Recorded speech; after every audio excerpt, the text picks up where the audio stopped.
Hey there, and okay, I know this isn't the Catan video, but what are you doing? No.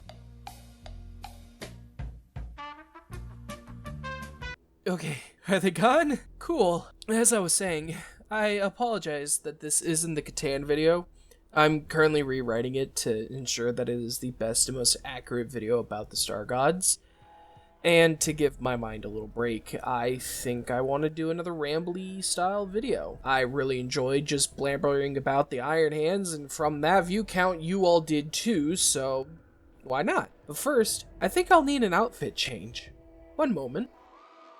Now that's more like it now. So then, what is today's topic? Well, it may seem controversial to some, while others may find it a no-brainer, but it's a topic that I deeply care about, and that's Warhammer as a game. See, I've been playing a lot of 4th edition 40k recently, mainly fighting orcs and tyranids, but still, 4th is 4th. I like that the book I buy is the book for the whole edition, and that while yes, rules-wise, there's a lot more going on, the game is just as, if not more, simpler than ever. So then, if the game being too complex is my issue with 10th, why not go back to 3rd? Well, I did for a little bit, actually. I own both the 3rd and 4th edition codexes, and let me tell you, while they are similar, they play totally differently. In 3rd, the only way to get a tech marine was via command squad, and while yes, rules were added later that let you detach him and put him in another team, same with apothecaries, it messed with the flow of the game, and now you had to have the codex, the chapter approved book, and heaven forbids if you also play Dark Angels with assassins, and you wanted to take a Land Raider Crusader. That's upwards of 5 books, 6 if you also brought the core rule book. Not to mention the odd range rules of 3rd edition that required you to take models that are in range of those attacks and not at the player's discretion. Like, this could lead to situations where a necessary HQ unit can be lost due to squads equipped with rapid fire weapons. If you have an independent character in the front, you must remove it. So, due to those rules, I really don't recommend playing 3rd.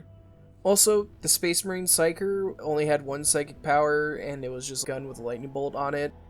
Just like 10th. It really feels like 3rd was a step in the right direction after Rogue Trader in 2nd, but maybe overcorrected and oversimplified the 2nd edition rules too much. So then, why not 7th? It's similar enough to Heresy, and nope! 7th edition can get a little too complicated and eat up a lot of time even for a 1000-point game. I also own that codex. The 6th edition had some unfavorable deployment rules leading to its discontinuation after only 2 years, and 5th edition allowed you to allocate wounds to different model loadouts rather than the unit as a whole, like every other edition.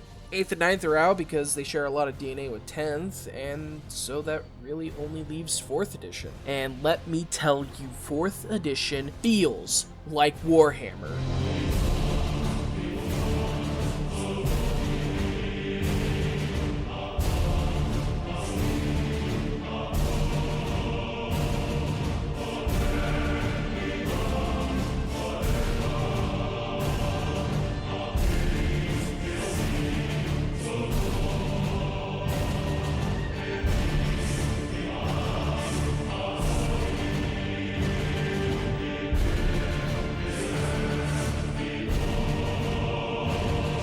This is Warhammer 40,000 4th edition and why you should play it.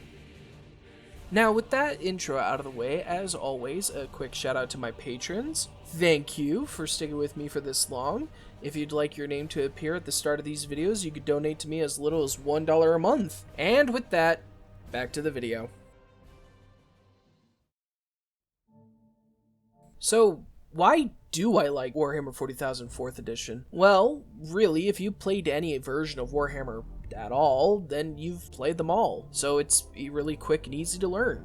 Think of it this way, the core of Warhammer has remained intrinsically the same. From moving to shooting, it's all been there since the 80s. However, I think the 4th edition is particularly good because of the vibe it gives off.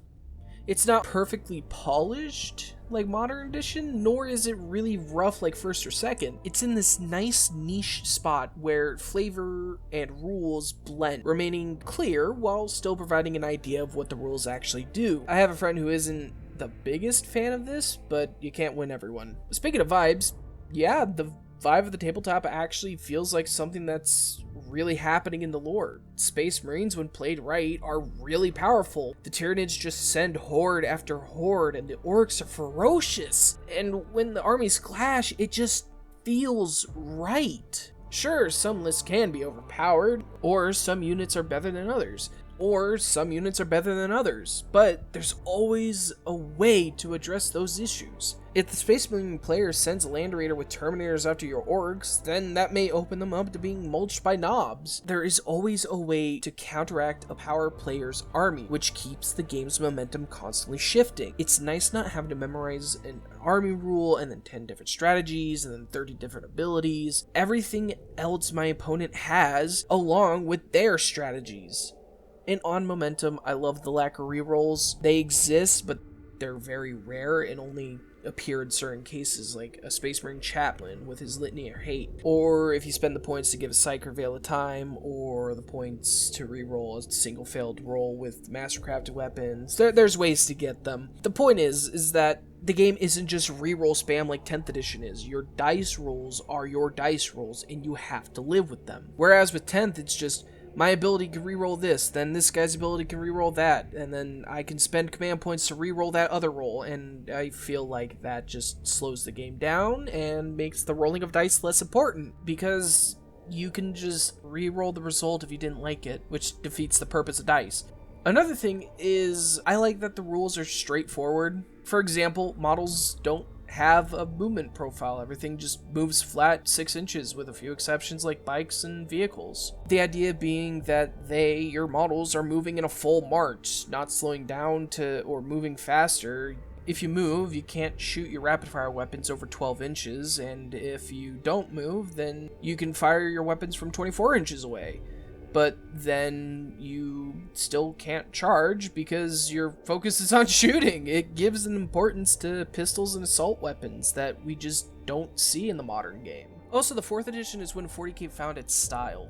The 1st edition was the groundwork, but it was more of a parody of sci-fi and 1980s British politics than anything that we eventually got. But then 2nd edition was too goofy, and 3rd kind of kept that tone going. Now, that isn't to say that 40k was just outright sillier. I mean, shit, 2nd edition was when a lot of the lore for the Imperium was solidified. But when you hear that lore and then see the tabletop, it's like bright colors, grassy fields, it feels silly. Whimsical dark even. With the coming of 4th edition, the artworks in the books changed.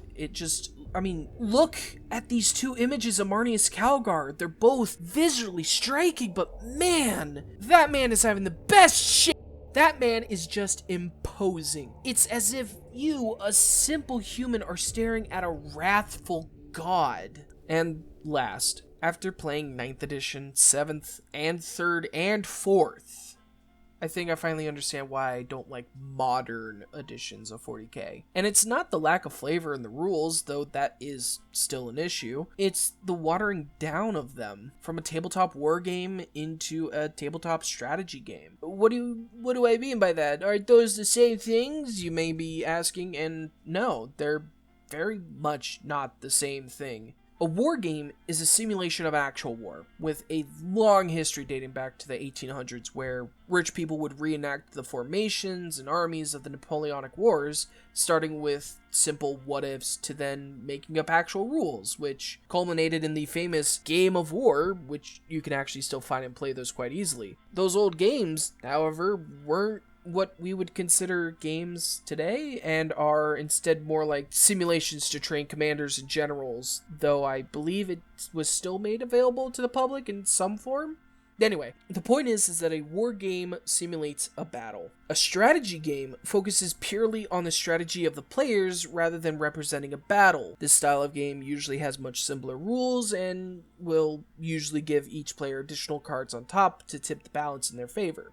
The players will use strategy to win rather than focusing on recreating significant historic battles or making up stories. And I think that's why we're also seeing the phasing out of Forge World. Obviously, it's a specialist company. Many other products didn't move as fast as the mainline plastics. But at the same time, the books were excellent. The Imperial Armor series, my beloved. The Bad War books gave us the models for Marks 2 through 6, Breachers, the Red Scorpions, the Astral Claws, Minotaurs, my abhorrent! And it's what eventually led the community to start its fan version of the Horus Heresy game, and that, I mean, you can see where that led us to. Something is being lost as Warhammer transitions into a strategy game. It's no longer about the stories you, the player, can tell with your models. Tanks don't feel like tanks. Monsters don't feel like monsters. But in this book, the 4th edition core rules, you can just see how in-depth these games can be.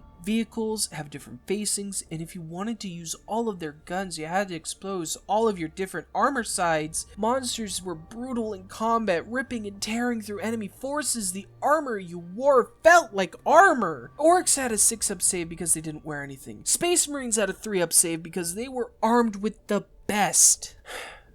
Bear in mind, I'm not a seasoned veteran of Warhammer 40,000. I got my start about 5 years ago with the launch of 9th edition. I have no attachment to the older editions of Warhammer aside from seeing some of the Space Marine 1 when I was a kid in 2010. But that's really it. I prefer the Firstborns over Primaris, but I still like Primaris.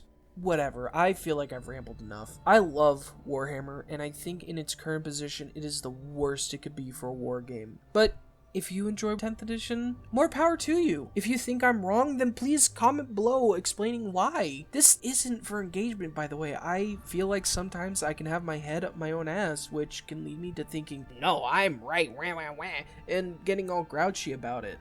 I am passionate about Warhammer. I love this game, and I want to see it in the best of lights, and playing 4th edition has made me see that light. Now I see how good it can be. I don't really feel like I need to go back, or forwards, I guess, to 10th edition. Also, I have a whole company of Space Marines, and I eventually want to use them all in one big game. Okay, bye!